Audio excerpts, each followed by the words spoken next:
ये question basically आपका 2011 में ऑल इंडिया बार एग्जामिनेशन में पूछा गया था और ये क्वेश्चन बेस्ड है the arbitration and conciliation act 1996 पर। आइए इस क्वेश्चन को आप पढ़िए और राइट ऑप्शन को फाइंड करने का प्रयास कीजिए।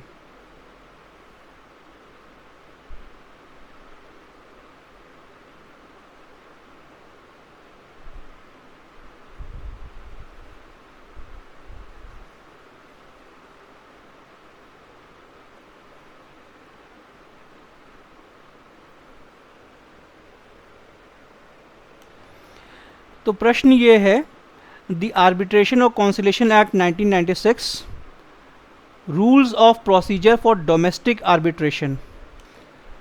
पहला ऑप्शन है कि भाई पार्टी खुद चूज़ कर सकती है और सेक्शन 18 के हिसाब से, मतलब इक्वल ट्रीटमेंट ऑफ पार्टीज़, मतलब ये रूल्स ऐसा नहीं होना चाहिए एक पार्टी ने दबंगई कर ली अपने फेवर के हिसाब से रूल बना दिया ना।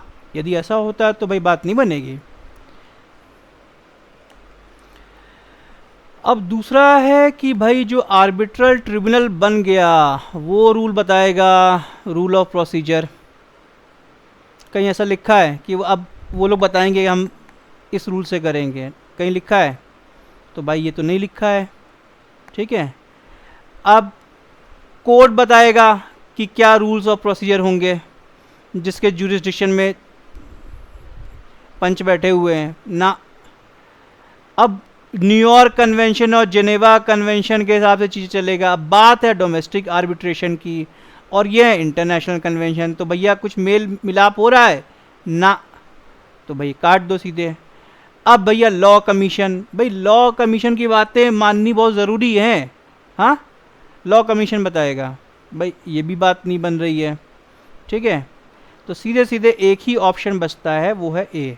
तो आपका ऑप्शन क्या सही है? A. Is this point clear?